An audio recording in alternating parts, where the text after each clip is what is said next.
Avant de commencer, je vais poser un cadre très clair. Ce que je vais dire ici n'est ni une défense de l'État russe, ni une justification de la guerre, bien évidemment, ni une attaque émotionnelle contre l'Ukraine. Je ne parle pas au nom d'un camp, je parle plutôt depuis un prisme précis, celui du consentement des populations et du droit de sortie. Autrement dit, est-ce qu'un État a le droit de forcer des gens à lui appartenir contre leur volonté durable? C'est la seule question que je vais traiter ici. Il est intéressant de remarquer que le débat est mal posé dès le départ, puisque le débat public sur ce qui se passe en Ukraine est presque toujours posé de manière binaire, comme l'Ukraine faisant partie des gentils et la Russie faisant partie des méchants.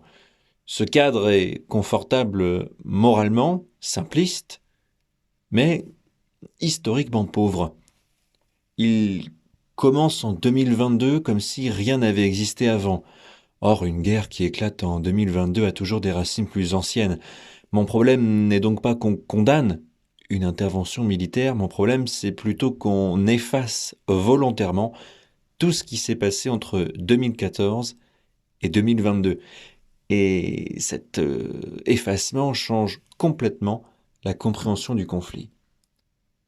Il y a en 2014 un point de rupture oublié, c'est celui du changement de pouvoir à Kiev. À partir de là, l'Ukraine entre dans une phase de fracture interne assez profonde. C'est pas un détail, c'est pas une parenthèse, c'est justement le cœur du problème. À l'est du pays, dans le Donbass, il y a une partie importante de la population, majoritairement russophone, qui refuse la trajectoire politique imposée par le nouveau pouvoir central. Et ce refus n'est donc pas traité politiquement, mais traité militairement. À partir de là commence une guerre interne qui durera près de 9 ans. Bombardements, affrontements, morts civiles, déplacements de population, et donc tout ça existe avant 2022. Et c'est à partir de là que mon prisme entre en jeu. Je ne me demande pas qui a juridiquement raison, mais plutôt je me demande que veulent les gens qui vivent là. Eh bien, dans le Donbass, une partie significative de la population refuse l'autorité de l'État ukrainien tel qu'il s'est reconfiguré après 2014. Alors on peut contester les raisons, on peut critiquer leur choix, mais on ne peut pas nier leur refus. Or, quand une population refuse durablement un État, il y a deux options qui existent. La négociation politique ou la contrainte, et l'Ukraine a choisi la contrainte. À partir de 2014, l'Ukraine engage un processus de renforcement identitaire, langue, symbole, récit national. En soi, ce n'est pas exceptionnel, mais appliqué à des régions qui ne s'y reconnaissent pas, ça devient une violence politique. Puisque forcer une langue, un récit, une loyauté nationale à une population hostile n'est pas un acte neutre. C'est une logique d'État classique, certes, mais c'est une logique de contrainte. Le problème n'est pas que l'Ukraine existe, le problème est qu'elle refuse toute sortie à ceux qui ne veulent plus en faire partie. Et donc dans ce contexte, l'État ukrainien, certes affaibli, intègre et a intégré et a utilisé des bataillons paramilitaires pour reprendre le contrôle de l'Est. C'est un choix politique lourd quand un État confie la violence à des groupes il perd toute prétention morale. Alors peu importe le drapeau, puisque forcer une population par la peur, les armes et la répression restent une violence, même quand elle est dite légale. Alors je le dis clairement, oui, je soutiens les indépendantistes russophones du Donbass.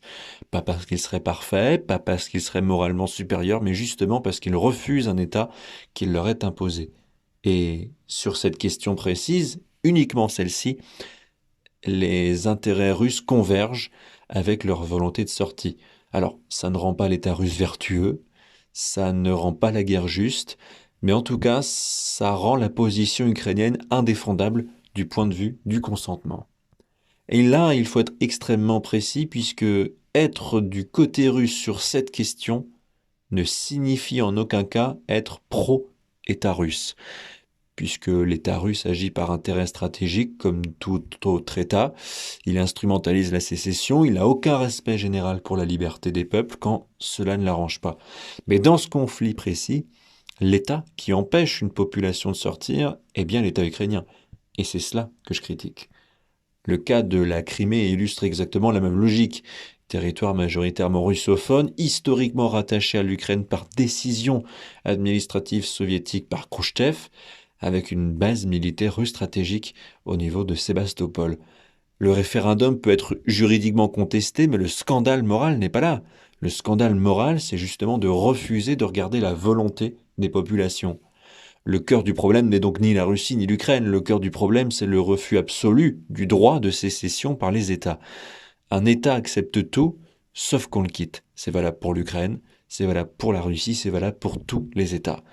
Tant que le droit de sortie sera nié, les guerres continueront. Je ne soutiens donc aucun État. Je soutiens en revanche le droit des individus et des communautés à ne pas être gouvernés contre leur gré. Dans le cas du Donbass, ce droit est nié par Kiev et servi par intérêt par Moscou. Ça ne rend pas la Russie juste, cela rend simplement la position ukrainienne incompatible avec la liberté. Et tant que nous accepterons que les États forcent des populations à leur appartenir, nous continuerons à justifier l'injustifiable.